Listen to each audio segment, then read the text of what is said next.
এয়া আজি লোকেল মুৰ্গী বনাবলৈ লৈছোঁ আধা পকা অমিতা আৰু আলুৰ সৈতে।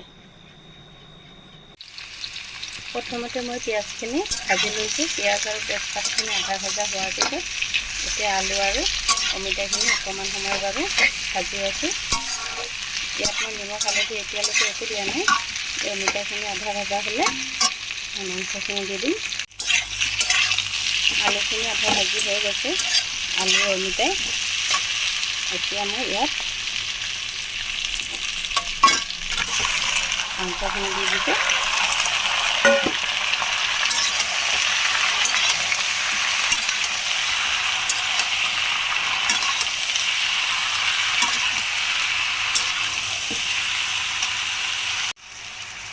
এতিয়া মই ইয়াত নিমখ হালধি আৰু অকণ জালুকৰ গুড়ি আৰু জিৰাৰ গুড়ি এই আটাইখিনি দি পিনে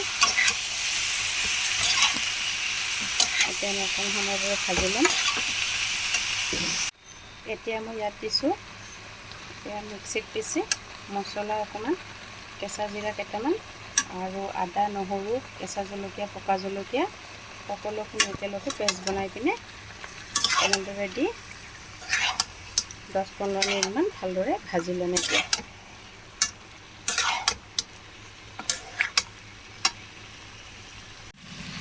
মাংসখিনি মই ভাজি হৈ গ'ল, ধুনীয়াকৈ ভাজি লৈছোঁ। মাংসৰ পৰা ওলোৱা তেলখিনি ভাজি সেই তেলেৰে পানী নিদিয়াকৈ ধুনীয়াকৈ হৈ গৈছে। অমিতাখিনি সিজি পিনে নাইকিয়াই হৈছে। অমিতাখিনি ধুনীয়াকৈ সিজি গৈছে আৰু আলুখিনি প্ৰায় সিজিছে। এতিয়া ইয়াত মই জোখমতে গৰম পানী দিলোঁ। যিহেতুকে লোকেল মুৰ্গী অকণমান জোল জোল বনাম।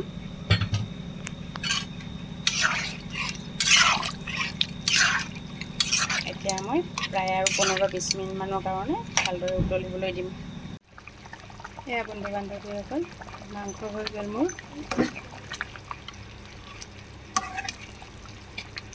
কেনেকুৱা হৈছে আপোনালোকে জনাবচোন। কালাৰটো ধুনীয়া হৈছে, খাবলৈ চাগে ভালেই হ'ব। অমিতা আলুৰ সৈতে লোকেল মুৰ্গী।